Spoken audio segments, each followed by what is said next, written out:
Bonjour à tous, je m'appelle Rémi Michel et je suis développeur web.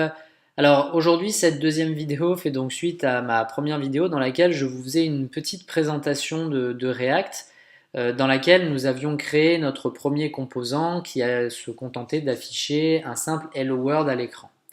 Alors aujourd'hui, je vais passer une étape et je vais vous parler du JSX. Le JSX, c'était cet élément de syntaxe qui nous permettait de décrire en fait ce qu'allait afficher notre composant. Alors j'en avais brièvement parlé au cours du premier cours et donc l'objectif aujourd'hui c'est donc d'aller un peu plus dans le détail et de vous parler de ce qu'est le JSX et de voir un petit peu ses composantes. Alors le JSX c'est quoi? C'est d'abord tout c'est un acronyme qui signifie JavaScript Syntax Extension. C'est une syntaxe qui a été introduite par React et donc qui permet en fait de décrire ce à quoi vont ressembler nos composants React. Euh, donc en fait, je vous ai dit au cours de la première vidéo que ça s'apparentait à de l'HTML, mais que ce n'en était pas. Et donc, j'ai pas changé d'avis là-dessus. Ce n'est pas véritablement de l'HTML, même si ça y ressemble fortement. Car en fait, le JSX est beaucoup plus puissant et va nous permettre de faire des choses beaucoup plus puissantes que ce que l'on fait dans de l'HTML classique. Alors, commençons tout de suite. Et donc, on va commencer par voir que, en fait, on est capable dans du JSX d'embarquer des expressions JavaScript. Alors, pour cela, je vais utiliser des accolades ouvrantes fermantes. Et dans ces accolades, je vais écrire des expressions JavaScript. Ici, par exemple, j'écris une somme et on voit bien que c'est le résultat de cette somme qui s'affiche à l'écran. C'est bien le résultat de cette expression. Alors, il est possible, évidemment, quand je parle d'expressions, il faut savoir que ce sont des expressions potentiellement beaucoup plus complexes, qui font des choses beaucoup plus importantes que des sommes. Par exemple, un appel de fonction. Je peux écrire une fonction A qui prend deux valeurs et qui retourne la somme de ces deux valeurs. Et donc, ce que l'on remarque, c'est que l'on va être capable, ici, c'est une expression JavaScript classique, d'appeler cette fonction, et donc c'est bien le résultat de cette fonction qui s'affiche à l'écran. Alors donc on voit un premier aspect du JSX qui est qu'on a cette surcouche JavaScript. Voilà, en fait le JSX c'est du JavaScript avant tout, c'est plus du JavaScript que de l'HTML. Mais voilà, on a la possibilité d'embarquer et de faire des choses très complexes dans nos expressions JSX. Alors, comme dans de l'HTML classique, on va exprimer donc des balises, et dans ces balises, on est capable de définir des attributs.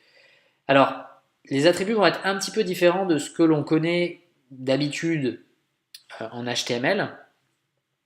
Par exemple, si je veux attribuer une classe à ma balise h1, je vais devoir écrire non pas classe, mais class name. Et donc, je vais associer par exemple la classe title. Mettons que le texte des classes title soit de couleur rouge. Voilà. Il est intéressant de remarquer que si j'avais seulement utilisé classe, ça ne fonctionne pas.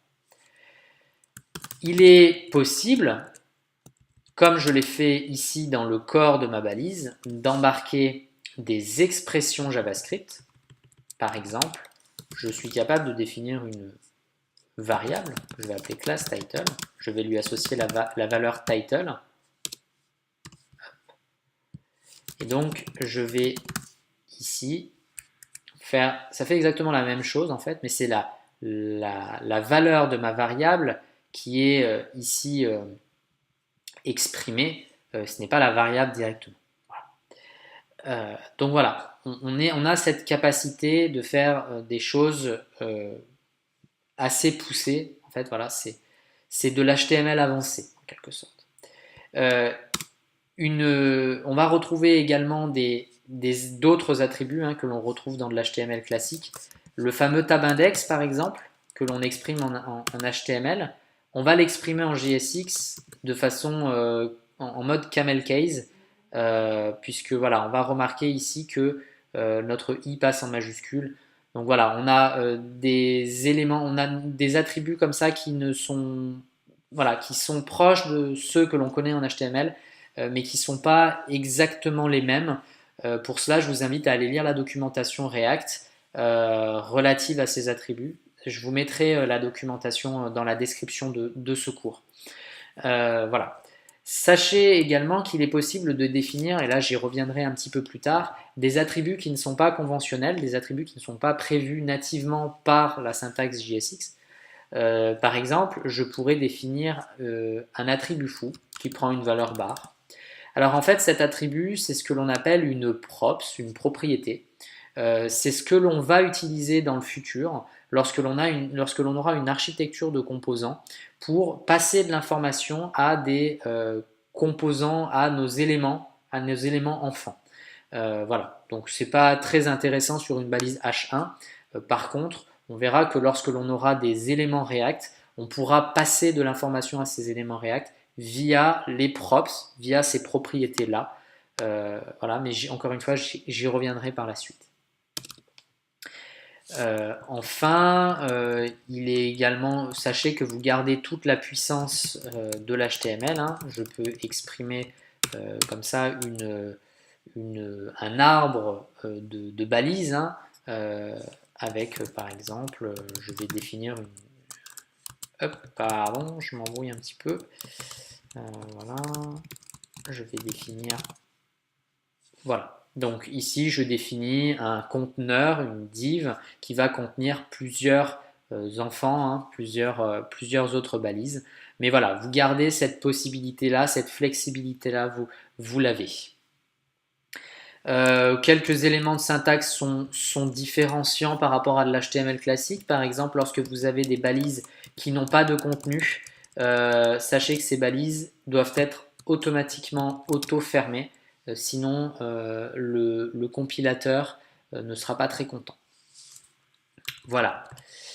Enfin, dernier élément, lorsque vous allez définir vos propres éléments React, je vais le faire ici, je vais définir un élément qui est tout simplement une balise P. Voilà, on va changer ça, on va changer un petit peu. Ce sera simplement du paragraphe. On va mettre du texte dedans. Voilà, hop, je l'appelle de cette façon-là dans mon JSX. Remarquez l'utilisation ici de la majuscule. La majuscule permet en fait de différencier des éléments simples, comme des balises simples, conventionnelles, la balise H1, la balise H2, la balise A, les balises P ici, sont des balises conventionnelles de vos propres éléments que vous avez définis vous ou que des librairies tierces ont définis. Ces éléments-là, il convient de les faire commencer par des majuscules afin de les différencier de les balises conventionnelles. Encore une fois, c'est quelque chose d'important, sinon le compilateur ne sera pas content. Voilà, on arrive au terme de ce cours. Je vais terminer par un dernier élément qui est vraiment pour votre culture personnelle. Sachez qu'il est possible de ne pas utiliser directement la syntaxe JSX. Vous pouvez passer l'étape d'après, puisqu'en fait le JSX il est converti en des éléments React qui sont en fait des objets. Alors ces éléments React, il est possible de les écrire vous-même. Par exemple, je vais réécrire l'élément ici en élément React directement sans utiliser le JSX. Donc je vais l'appeler élément 2. Et donc pour cela, React nous met à disposition une fonction qui s'appelle createElement, qui va prendre 3 paramètres. Le premier paramètre, c'est le type de la balise. Ici, en l'occurrence, c'est une balise P. Le deuxième paramètre, ce sont les attributs. Si par exemple, j'avais voulu définir une classe ici, eh ben, je l'aurais mise dans mon objet ici. Et enfin, le troisième paramètre, il s'agit du corps ici, du contenu. Ici, il s'agissait d'une simple chaîne de caractères. Alors, je vais le changer un petit peu. Je vais l'appeler élément 2. Ça sera plus simple pour se repérer. Et donc, en fait, ce qu'il faut savoir, c'est que le compilateur JSX va clairement transformer cette chose-là.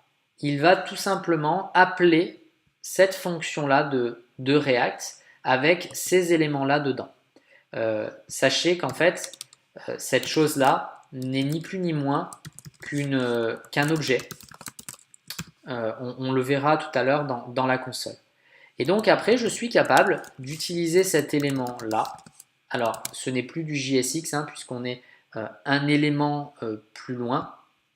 Hop, hop. Alors, on va, hop. Ah.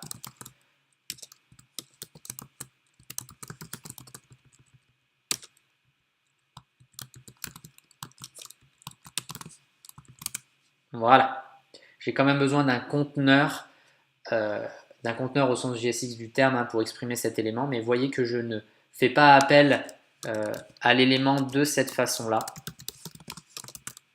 comme du JSX classique, puisqu'en réalité, je suis une étape plus loin, plus avancée.